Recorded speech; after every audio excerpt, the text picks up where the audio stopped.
The number one Googled question when it comes to relationships is, am I with the right person?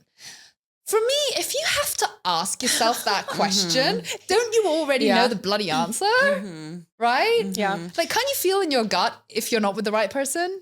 Also, I feel like that's so, how does Google know? How does Google know your personality? How does Google know Google what you says, like in a person? Can you How be does your Google- authentic self? You shouldn't feel pressured to shrink yourself, hide your flaws, or play a role.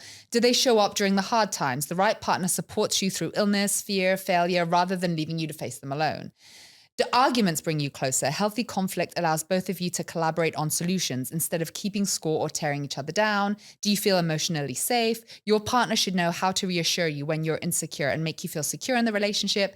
And they make the relationship a source of energy. While relationships take effort, being together should generally fill your cup rather than constantly draining you. And I feel like that's true. Like, yes, relationships are work, but if they're more work than they are fun, end it. Don't you think? I feel like that's pretty sound from Google. Yeah. It's good advice. It's general. It's, Yeah. Yeah.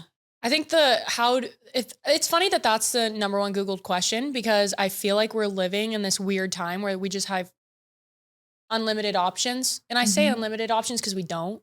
Like the 20 guys in my DM, they're not real dating prospects. Yeah. So I might have, I could say, I've got all these options waiting for me. I don't. Yeah. Or like the OnlyFans girls that the guys are like, oh, I could have her. I could have her, but I'm with you. It's like, you actually could not have her. You Right?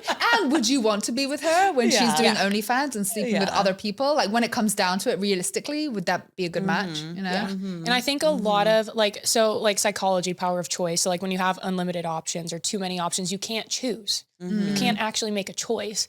And so I think like when you're in a relationship, like when you're looking at all these people, if you're keeping that door open, you're never going to be satisfied. It's so true. Yeah. Every time you enter a new relationship, somebody else is going to come along and be like, yeah, that looks pretty good. Go off over there. Yeah. So you got to choose. You have to pick. Yeah. And I think people have this false sense of there are so many options out there, but when you get to know the options, are they good options? Yeah. Right? Like, yeah, there are so many guys on the dating apps, but I guarantee if I go on there and get to know them, I'm not going to be interested in any of them. Yeah. Well, am I the right person? Back to the question. I feel like a lot of people now they force it because they want a relationship so bad and it is hard to date. They kind of try to force a relationship knowing deep down that it's not right. You know? Yeah.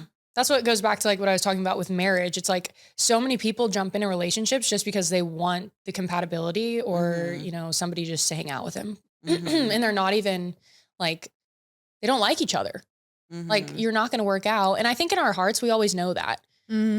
Right? Like when I first started dating my ex-boyfriend, he was not Christian.